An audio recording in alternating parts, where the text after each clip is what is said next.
I'm Deborah Owens, America's Wealth Coach, and it's time to get wealthy.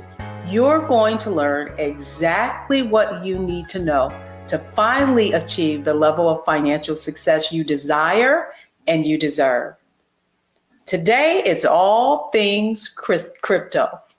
So let me ask you, is cryptocurrency a fad that's high risk, or is it a burgeoning new asset class? Well, here's what's really interesting. According to a new study by Schwab and Ariel Funds, Black Americans are taking on crypto with open arms. 25% of African American households now own some form of cryptocurrency, compared to only 15% of white US households. And today I'm really excited because we've got someone here who's going to explain it to us plainly. She's Tanya Evans, an attorney and cryptocurrency expert, and she's going to help us know what we need to do to navigate the digital asset landscape. So here's what you need to know and understand about crypto. The first thing is that crypto is any form of currency that uses blockchain or a form of code. And you also need to know that there are different types of crypto coins that we hear about. And then finally, we hear a lot about Bitcoin because that was the first coin that was invented and it has the largest market share. So on Wealthy you know we've got a framework for financial success. And it's mindset, strategy, and execution. And that's exactly where we're going to start with our guest, Tanya Evans, a published author, investor, entrepreneur, and tenured professor of law at Dickinson Law School at Penn State. Tanya, I want to welcome you to Get Wealthy. Thank you so much. I'm really excited to be here, and I'm so grateful to you for using your valuable platform to really make this all make sense. And I'm excited to support you in that. Well, that's exactly why you're here, because we want to make crypto make sense. And so I really want to help our audience understand what kind of mindset they need to have when it comes to investing in this new asset class. We hear, crypto, we hear fraud, we hear, that it's high risk. And yet what I find really interesting is the finding in this study that so many Black Americans are embracing crypto. So before we get into the why of that, explain to us, what is cryptocurrency? Cryptocurrency, and you did a great job of teeing up the fundamentals. Think about it in a way of a purely digital asset. We think that we live in a very digital financial system, but it's really a digital veneer over this age-old system of what we call double entry ledger system. And what that essentially means is if I send you $100, Deborah, my bank has to reconcile it at the end of the day. Your bank has to reconcile it as well. And a concept of what we call time to finality, when it's a final settlement of that transaction, doesn't take minutes or hours. It often takes days. Even though I see my money leave my account, you may not see it in your account for days.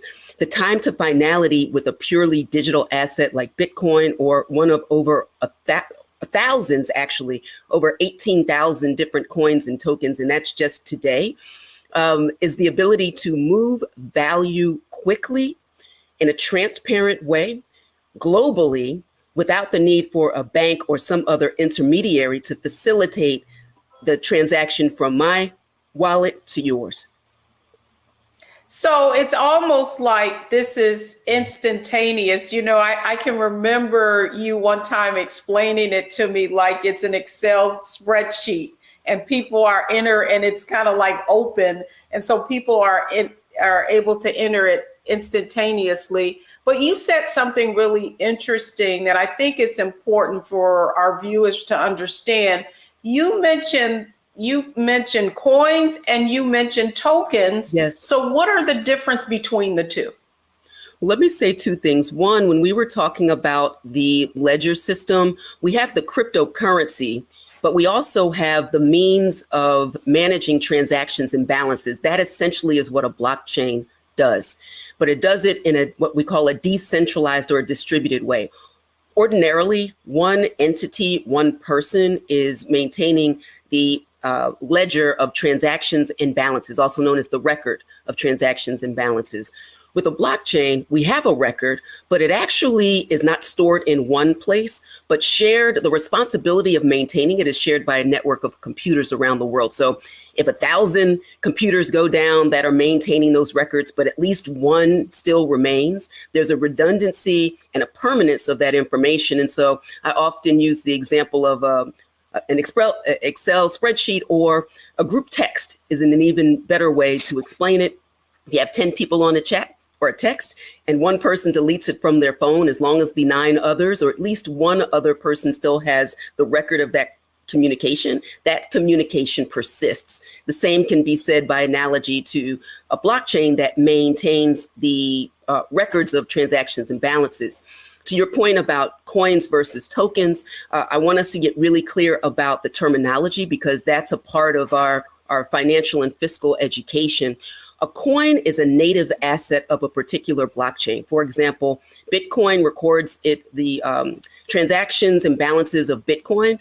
It resides on the Bitcoin blockchain. But again, I said there are over 18,000 different types of coins and tokens. There are things called tokens that don't have their own specific blockchain record. And so those transactions and balances are actually recorded to another blockchain. A great example of that is the Ethereum ecosystem, the Ethereum network, also known as the Ethereum virtual machine. There are lots of different crypto projects that build within that ecosystem. They don't have their own blockchain, so they record their transactions and balances to the Ethereum virtual machine. And so that's a way to compare and contrast between a native asset of a blockchain or a token that is probably a relevant project, a tokenized representation of value, but doesn't have its own blockchain for its own specific transactions and balances. That's good. That's good. I mean, a lot of this, when I think of the whole cryptocurrency landscape, it's kind of like the wild, wild west.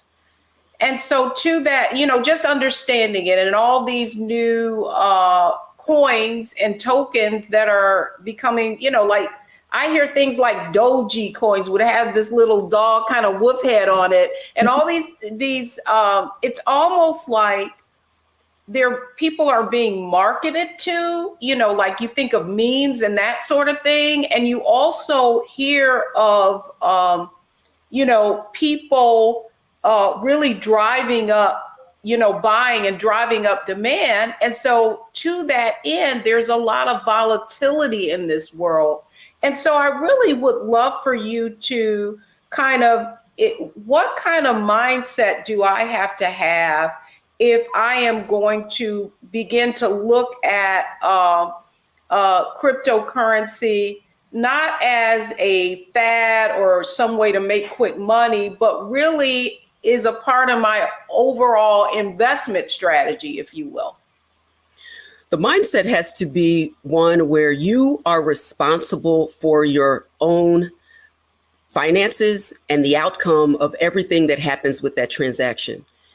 Not only as Black people, but people generally speaking have been, I'm going to use the word indoctrinated for lack of a better word. I don't mean to use such a charged word, but in some sense, there is a lot of education from the beginning about not trusting yourself with your money, not trusting yourself with your assets, not trusting yourself with your value. So very early on, it's about making sure that you may have a high income, but you're always going to rely on others in order to tell you what to do and when to do it. I'm a lawyer. I have financial advisors. This is not an either or proposition, but in order to succeed with any type of investment, you have to take it very seriously and understand the aspect of Kwanzaa, of self-determination, and also of this idea of cooperative economics in this space, because community is very important too. You said something a bit earlier that's really important about the pump and dump schemes. You're concerned that with thousands of different coins and tokens in the marketplace, you're concerned about the apparent marketing that leads to the dramatic rise and fall, also known as the pump and the dump of an asset, which can be very, very dangerous if you get caught holding the crypto bag, right? So that's a grave concern. But if you're chasing something speculative without a fundamental appreciation for what it is, the difference between the different types of cryptocurrencies, the mindset has to be in a sense of education. But I don't want to focus solely on education without also participation, because much of what I learned in the space was having enough skin in the game that it mattered so that I could see what is the movement, what is the life energy of a particular type of crypto. I focused at first on Bitcoin and then found my way to others. I'm not a heavy investor, but I absolutely have purchased crypto and I've earned it, and start to compare and contrast the differences. So fundamentally, education and the idea of autonomy and self-determination in the space is a critical component of success in the crypto space.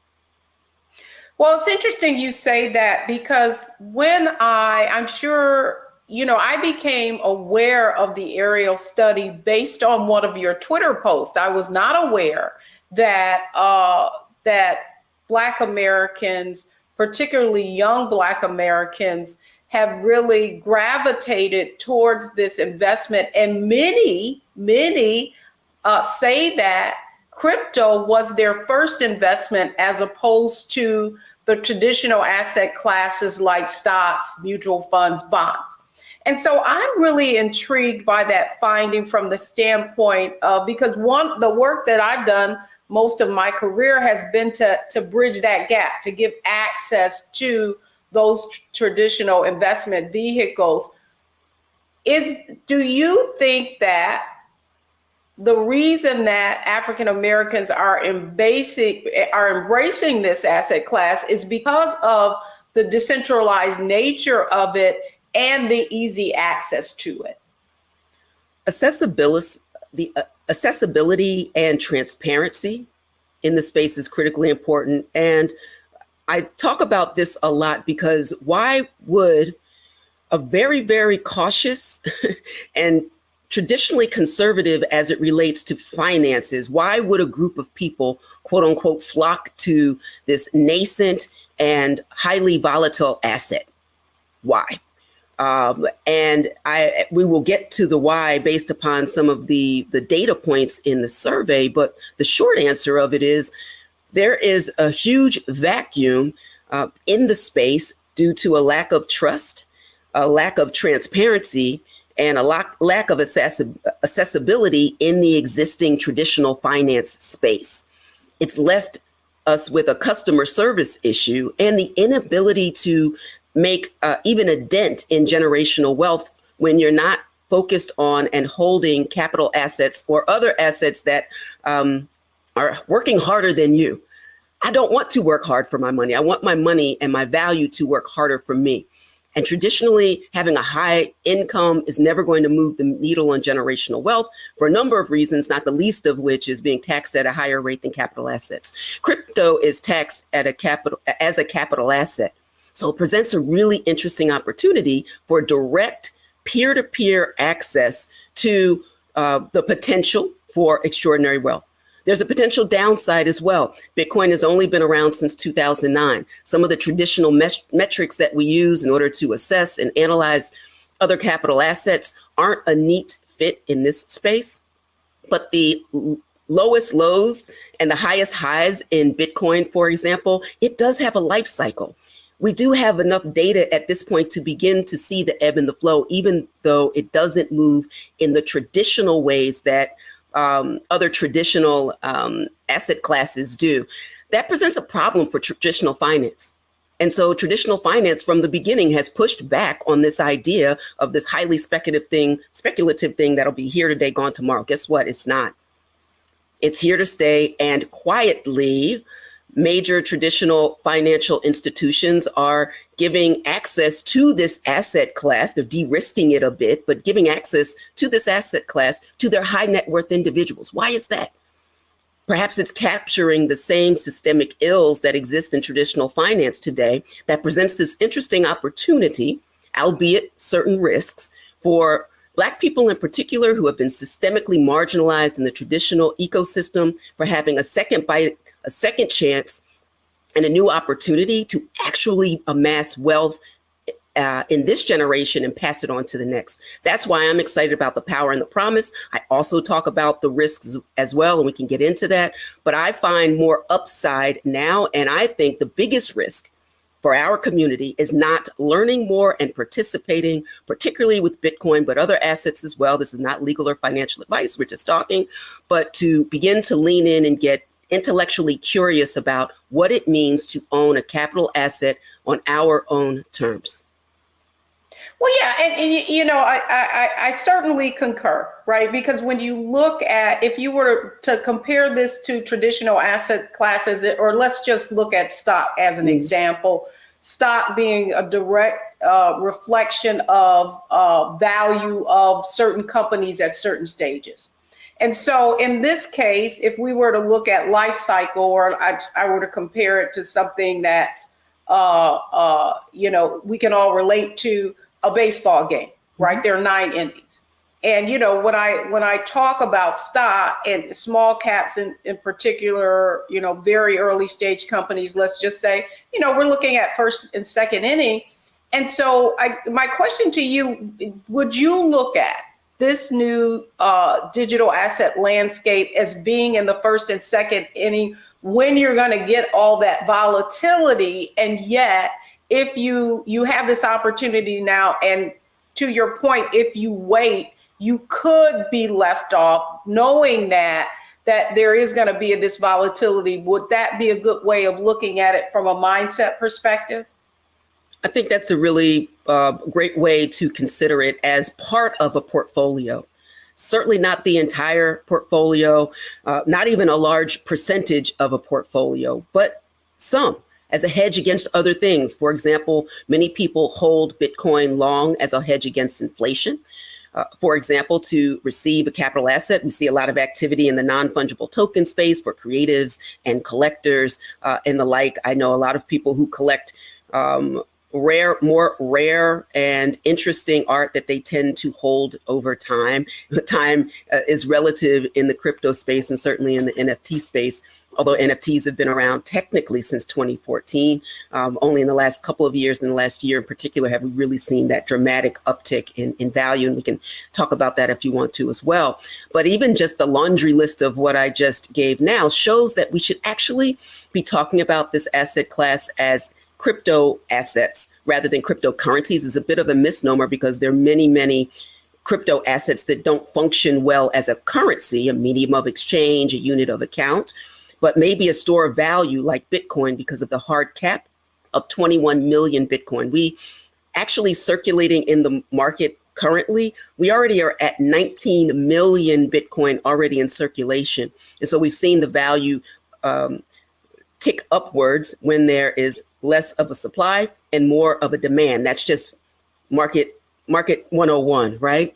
But yeah, it is market 101. And I before we go to strategy, I think we need to really define that. And so I basically conveyed at the start that Bitcoin was the first coin and has the largest market share.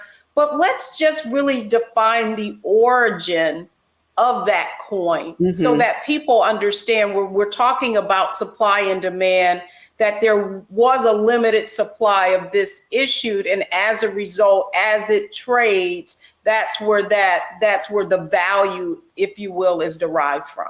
Absolutely. And that is one of the important metrics as people are comparing and contrasting the different types of coins and tokens. So this is an important part of the conversation.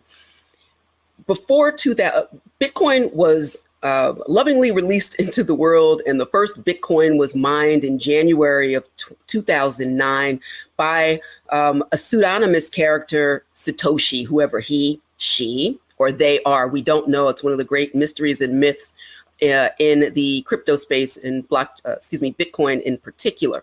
What was going on at that time in the world? We had a lot of uncertainty. We had traditional finance actually were pushing the veil aside to see the major systemic issues in the real estate market. Some of the trusted intermediaries proved themselves not to be very trustworthy.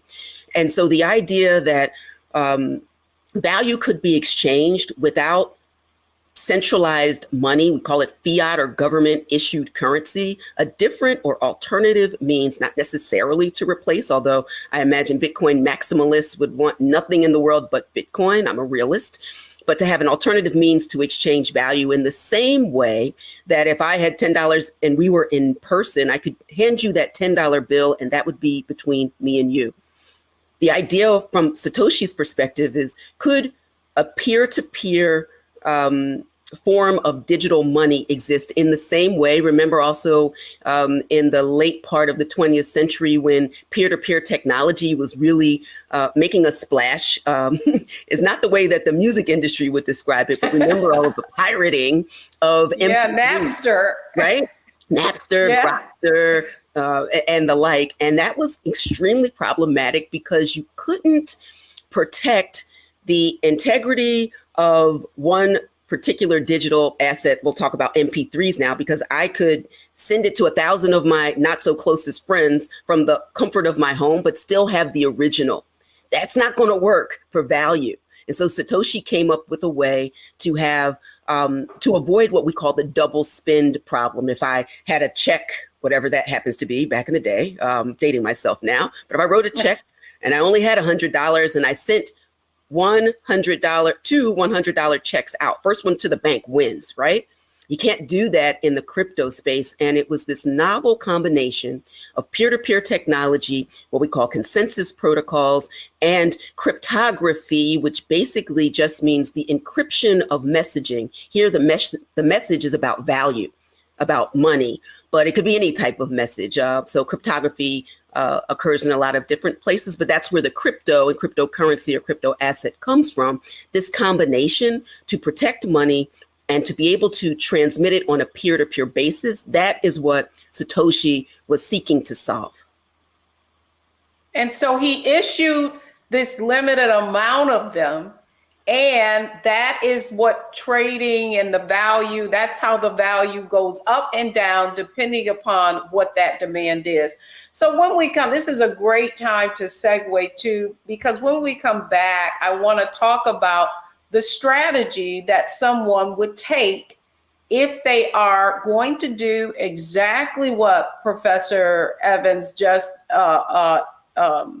conveyed, and that is not be an observer, but also participate as an investor. So when we come back, we're going to talk a bit about now strategy. What kind of strategy should you consider if you're going to learn if you're going to actually invest in crypto? Don't go anywhere, folks. We'll be right back. I'm Deborah Owens, and this is Get Wealthy.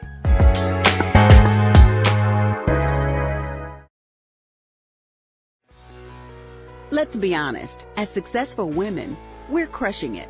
Maxed out 401k and Roth IRA? Check. Aggressive savings and investments? Check. Yet, the freedom our success was supposed to buy can leave us stuck on the six-figure hamster wheel, watching retirement slip further down the road. There's another way. Get coaching courses and community at wealthyu.com. Pull up a chair, take your seat. The Black Tape with me, Dr. Greg Carr, here on the Black Star Network. Every week, we'll take a deeper dive into the world we're living in. Join the conversation only on the Black Star Network.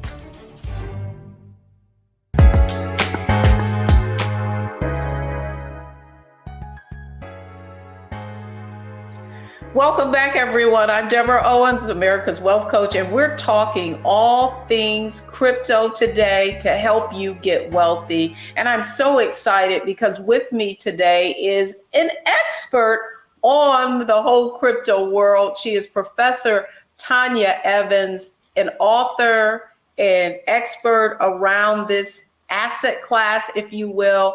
And I'm excited to be talking to her about it.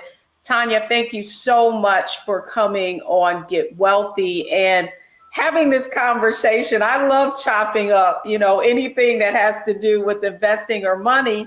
And so I wanted our audience to actually understand, where Bitcoin, that specific Bitcoin or coin came from. And now I want to shift a little bit to investing. Now, actually investing in Bitcoin. So I talked about some of the stats around African Americans embracing this digital asset, if you will. Many saying that it's their first investment, so they've never invested in traditional assets, but yet they're being drawn to this. And I guess my concern, is the volatility of Bitcoin. Right. So we saw Bitcoin go from 65,000 back down to the 30,000s, if you will. With that's huge volatility. And so what word of, I won't say caution, but how should a novice, right, someone who's never invested in this investment, approach it, being that it has shown that kind of volatility in just the near term? Well, Bitcoin in particular, and it's a good example. When I first opened the proverbial doors and launched the Advantage Evans Academy, the onboarding platform with my courses from Cash to Crypto, and now Decode the Future of Money and Wealth, and some things in the NFT space, there are 2 or 3 consistent metrics as a matter of mindset that we talk about. One of them is time in the market and not timing the market. And it's the type of mindset that one pays perhaps to a retirement account.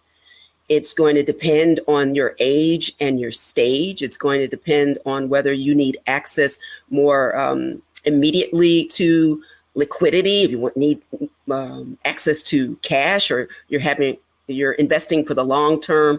We call it in the crypto space hodling or hodling. It was an unintentional misspelling of hold that took on a life of its own. And so if you're a real OG in the space, you might say I'm hodling or hodling Bitcoin in particular.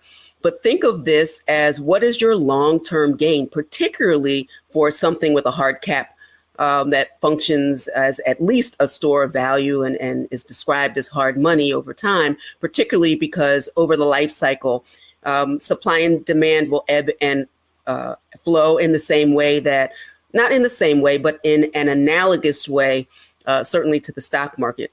We'll look and it could be a sea of red on CNBC or some other metric. And it's like, oh my gosh, look what happened to stocks today. But over time, stocks are doing really, really well. The same could be said for Bitcoin. When my students started in 2020, they were buying at under $10,000 per coin.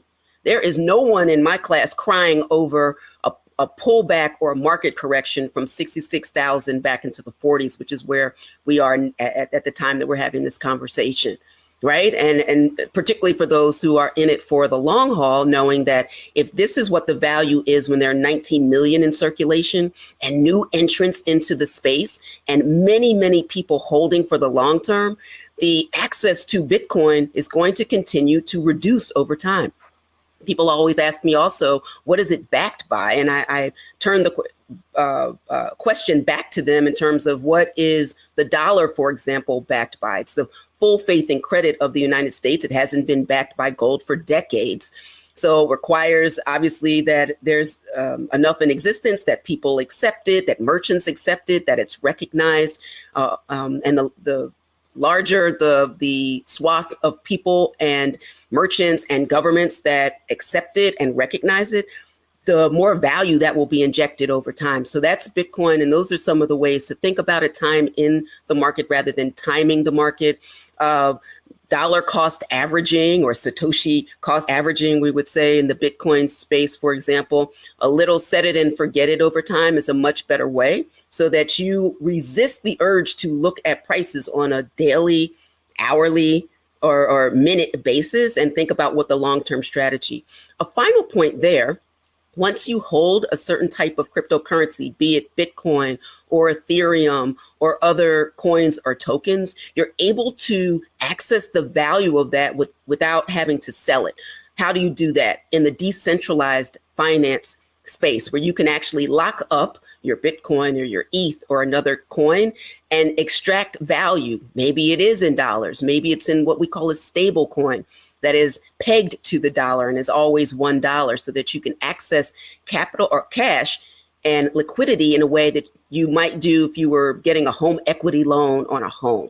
You can access and leverage your crypto in that way. So that is an additional incentive to at least get very curious and educated about the space, to not only buy and hold long, but then to access the value there for other purposes, more immediate purposes in your life. Yeah, it's interesting the way you are, equating it to an overall investment strategies, just like you have stocks, bonds, asset, options, or I wouldn't call an option an asset because it is more short term, but Fair.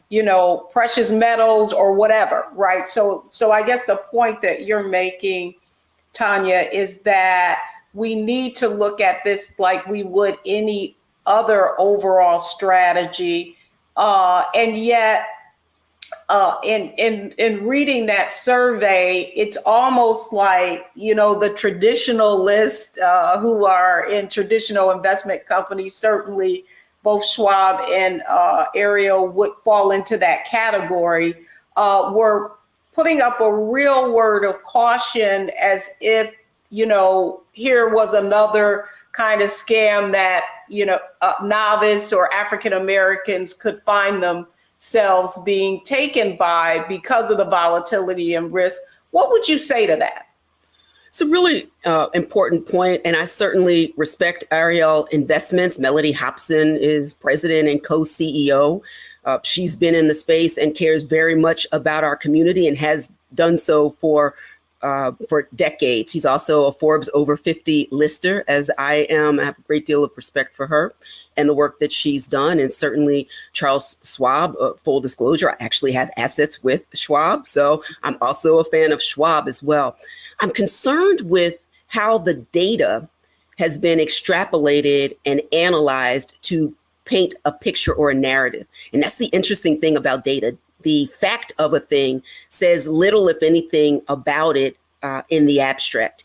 You actually have to start to analyze and crunch the numbers. And there are a number of different analytical metrics and methods in order to do that. They've been doing this survey for over 2 decades now, really focusing on and with an agenda, and I don't mean that in a charged way either, but with a specific agenda to get the Black community more connected to traditional finance and to stocks in particular as a means of amassing generational wealth and sustaining that over the generations. A huge fan of that. I hold a lot of stock. I get all of that. But it's about crunching the numbers. It's about data interpretation, and that gets into correlation, that gets into the causation, like if then, it gets into what might be a mere coincidence. And we also are always, myself included, are viewing data points through a bias. I have a confirmation bias in one way. I believe they have a confirmation bias in another way. Our ultimate goal is actually the same, to empower the Black community. And this type of survey has such power. I want us to be cautious about if this is risky and more Black people are doing it, and we are not as educated about finances writ large and specifically this type, that means this is bad, run the other direction. I think there's a huge risk in actually doing that, casting and categorizing crypto, first of all, lumping it all into one basket and throwing it out with the bathwater. I think that we need to take a pause, get very curious and serious about not missing this opportunity. We've missed so many, sometimes and most often actually by people who don't want us to win, don't want us to participate in this process. But guess what? This process is disintermediated. What does that mean? The intermediaries or the gatekeepers that keep us from participating no longer exist. The biggest gatekeeper might actually be our lack of education in the space and the red flags without a more balanced and fair approach to and discussion of the power and the promise of crypto assets generally, Bitcoin in particular, and certainly decentralized finance for our community. No, I wanted to, because I read I was reading the kind of executive summary, Yes. and that is when the narrative of those numbers really come to bear. And I was seeing this red flag and word of caution. But what we do know, and what I have experienced just being in this whole financial education space for as long as I have, is that when you aren't participating in it, then it's very difficult for there to be, so my point is, the more you pay attention, right? And so I do feel like it is necessary for our community to be participants in this digital asset class.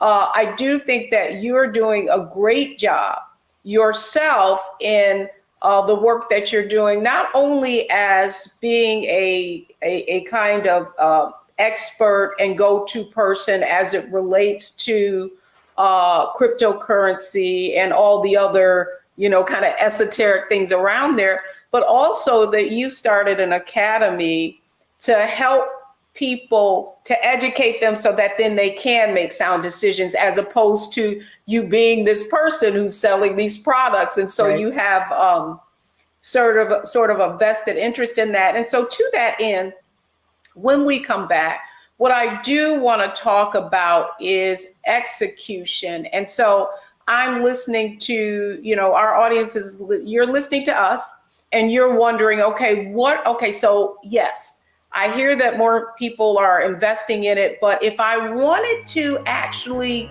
get in the game, get into buy cryptocurrency, how do I do that and how to do it responsibly? That is our next, on our next segment, that's what we're going to talk about, how you can actually execute on what we're talking about today. All things crypto. Don't go anywhere, folks. We'll be right back.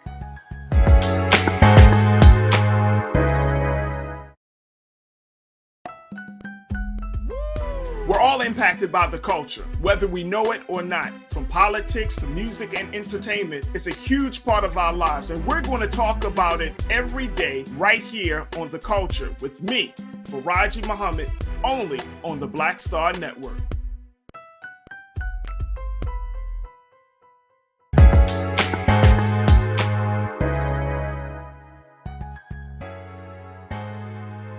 Welcome back, everyone. I'm Deborah Owens, and we're getting wealthy, and we're learning a lot about cryptocurrency today with our guest, Tanya Evans. She's a tenured professor at Penn State. She also founded Anage Evans Academy, where she's actually teaching folks about how to navigate this asset class, cryptocurrency, and that's what I want to talk about now. So how do you actually execute on everything that we discussed today? How do you actually invest in cryptocurrency? And so Tanya, Professor Tanya Evans, thank you so much for everything that you've been sharing with us today, because that's the point, the next phase that I want to talk about. Okay, mindset. I know I've got to look at this as something that is new, but I can strategy. I can, look at this as a part of my overall investment strategy. And now I'm saying, okay, I want to get involved in this.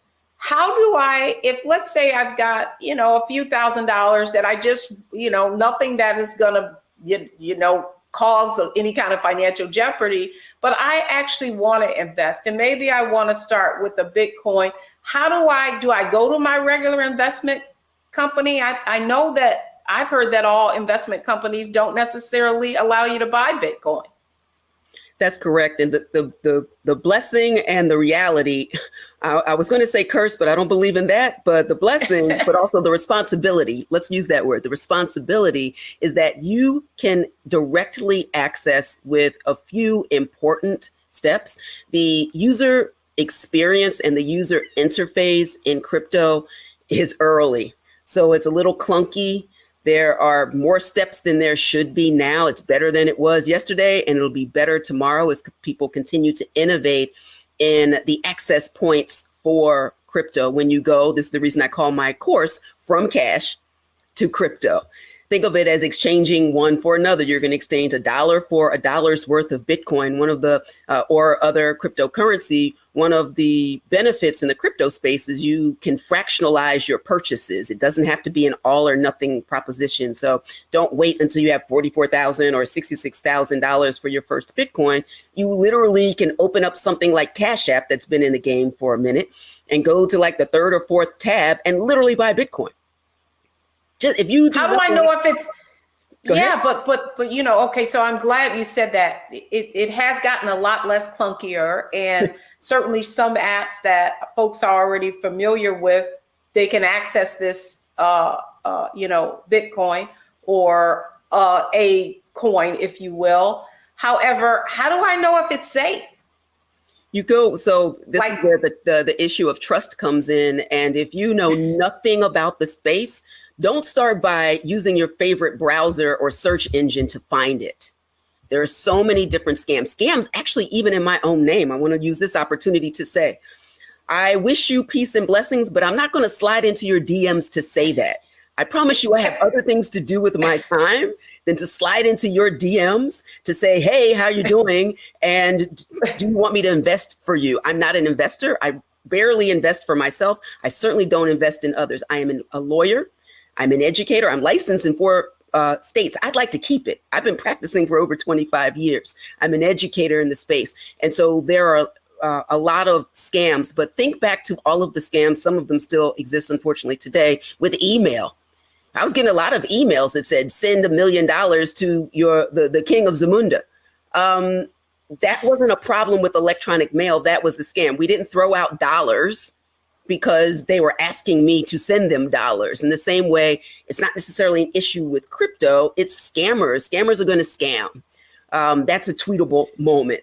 But what you do is to focus on the legitimate operators in the ecosystem, and that is going to require education. You can certainly tweet me, you can come to Advantage Evans, you can rely on trusted news sources like CoinDesk, for example, CoinDesk.com. That is one of the most trusted news sources in the space. They do top 10 lists of 2 important areas. You want to focus on having your own crypto wallet.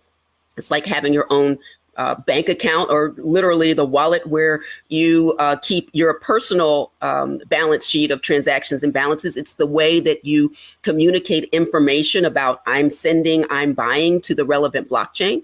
And then the other space that you have to get more familiar with are the legitimate exchanges in the space. So not only going from cash to crypto, but crypto to crypto. It's a place where we call onboarding and offboarding. When you're onboarding into the crypto ecosystem, you are going from some government issued currency into crypto. When you are offboarding, you are selling your crypto, quote unquote, cashing out and pulling it back into the relevant fiat, again, government issued currency. So having a wallet and having a relationship with some exchange account are the 2 ways that you get into the space. But first, if you don't know anything about any other space, going to a place like a Cash App, comparing and contrasting your experience with a Cash App where you actually can transfer Bitcoin off of that app into your own personal wallet. This is what I teach all of my students to do. And now I've educated thousands of people at this point, thousands of people in the space. There are other platforms where you can have access to it, but you will have to cash out. You can never pull your crypto off. PayPal is in that space, although I believe they're transitioning their product so that you can actually remove crypto instead of having to cash out. There are other platforms that only allow you to purchase and sell within their ecosystem. I hate to use this example, but I'm going to. It's kind of like going to a casino. You bring in $1,000, you get the casino's chip, you lose all of your chips, but maybe you win some shit. Let's use the other example. You win and their equivalent of chip, but before you leave that casino, you have to cash out. You can't take it with you and have that chip have value elsewhere. That's a centralized system that is antithetical to true autonomy, agency, and self-determination in the space. You need your own self-custodied wallet. With that kit comes a great deal of responsibility. You lose access to that wallet and don't have a way of reinstating it, you are out of luck. So to your original point, Deborah, never invest any more than you have actually to lose in the space, because there can be many pitfalls in ways that even as a matter of managing your own money, you could lose access to your wallet, to what we call the seed words to protect your wallet. You can't call anybody. This is the unregulated space, or the unsupported space now that people are concerned about. What happens if I lose there's no customer service to call and say, I'm going to want my money back. With a few limited examples, this space is not FDIC insured. And so some of the institutional protections people have traditionally relied on don't exist in this space. It's about you trusting yourself and managing your value. And that is a mind shift for sure. Yeah, it is a mind shift, Tanya. And so I want to go right into how would our viewers analyze, optimize, and maximize getting into, adding this to their overall investment strategy. And so, Tanya, first of all, you talked about resources. One you mentioned was CoinDesk being a repository, if you will, of credible information. Yes. Are there any other platforms that you think could be useful to someone just getting their, kind of toe into the water into crypto? Yes, one other space that is an aggregator of information that is free. They don't have a dog in the fight. They are literally a gigantic aggregator of every data point in crypto, and that's coinmarketcap.com. Coinmarketcap.com.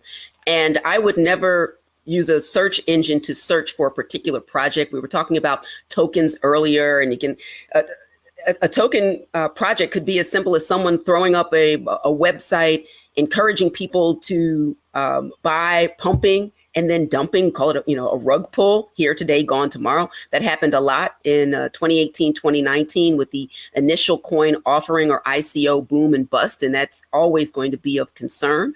So I would never search online. I would go to CoinMarketCap and find one of the 19,000 different types of coins and tokens, and all of the historical data is sitting there as well. So it's not accurate to describe the space of being completely without metrics when we have an entire database that has all of those metrics from crypto, from non-fungible tokens, also decentralized finance. And that is a great way. It also has a really great learning tool that's free as well. I onboard a lot of my Advantage Evans students with CoinMarketCap as well, so that they begin to check it every day just for the information, not to track the prices per se, but to know enough about things that they're interested in, and also go through the learning process there to get familiar with terminology and the cyclical or non-cyclical nature in some cases of different types of cryptos.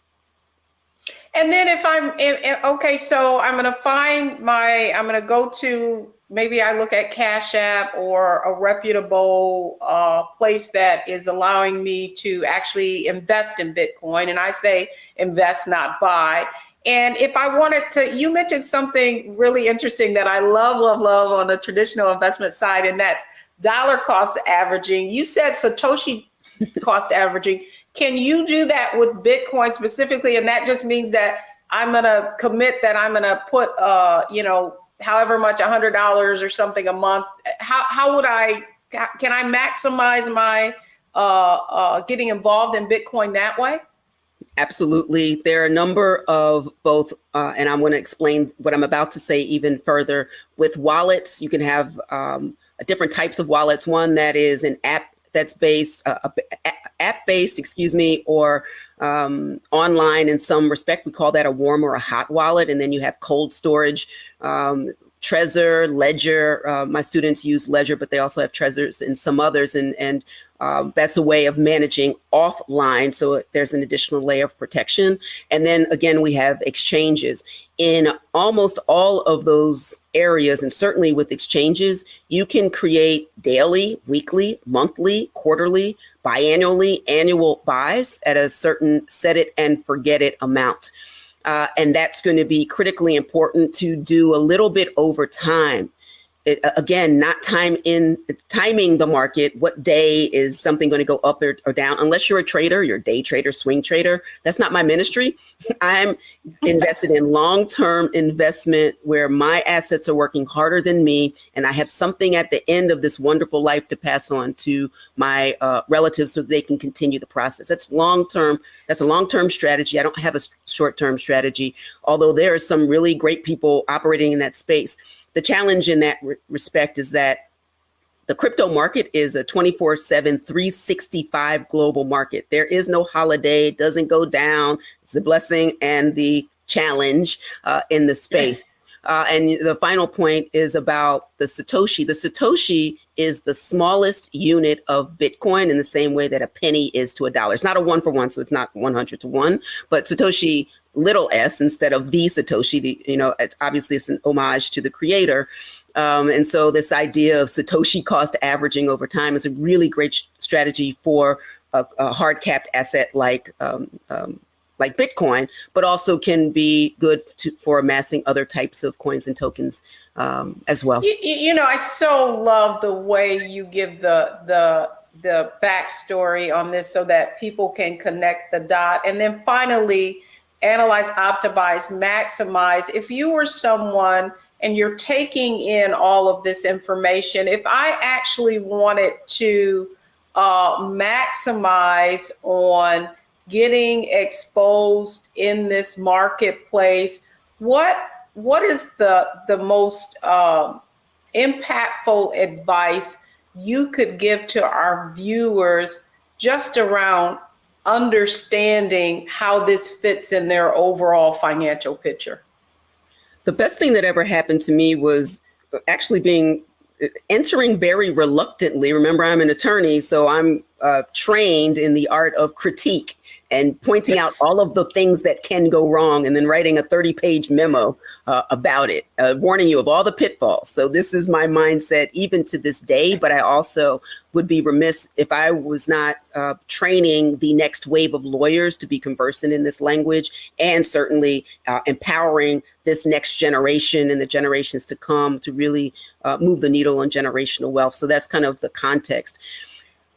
Learning as much as you can, as early as you can. Please, I have everything that ranges from free webinars to white glove one-on-one onboarding, depending upon where you fall in. I have a club at a low cost. I have on-demand courses as well that you get in for 90 days. You come in and join us in the club as well. I have cohorts throughout the year. I'll probably have one this summer. You can find all of that information at advantageevans.com.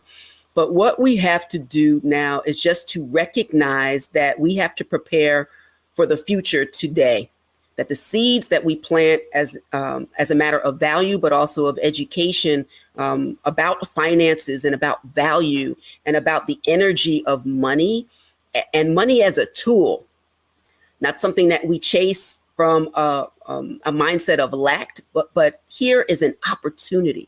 We've talked about reparations. We've talked about the presence or absence of generational wealth opportunities. We've talked about distrust with traditional finance. And now we have this new thing where all of the intermediaries, be it government, be it racism, be it traditional finance, some things that are just hardwired into the American experience.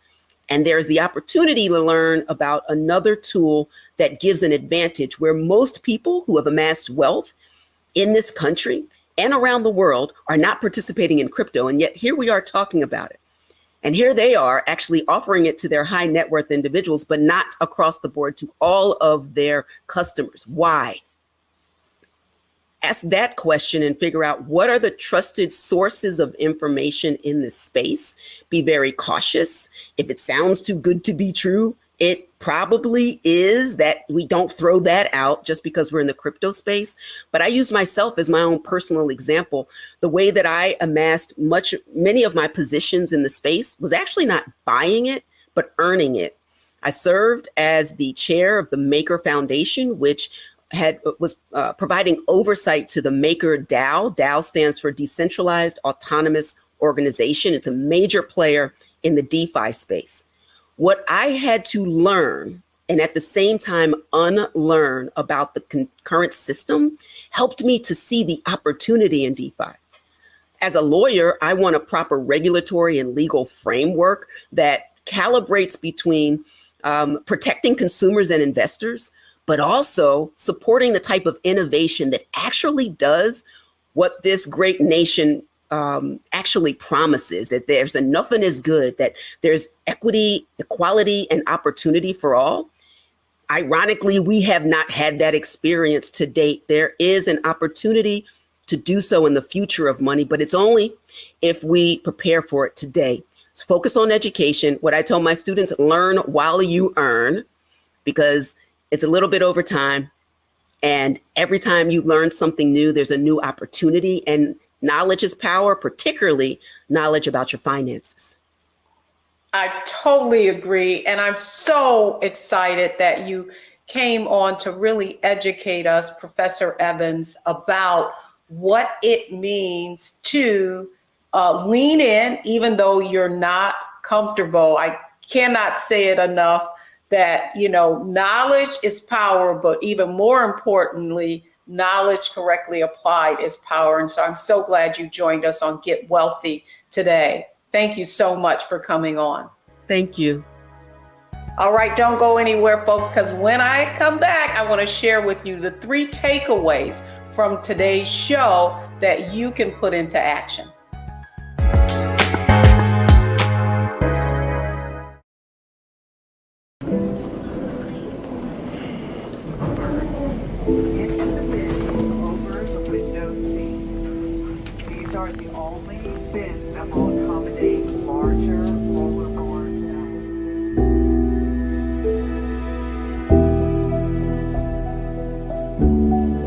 Put 10 in here? 10, and you don't come out till you die. And you eat him, you hoop 10. Oh my God. So what?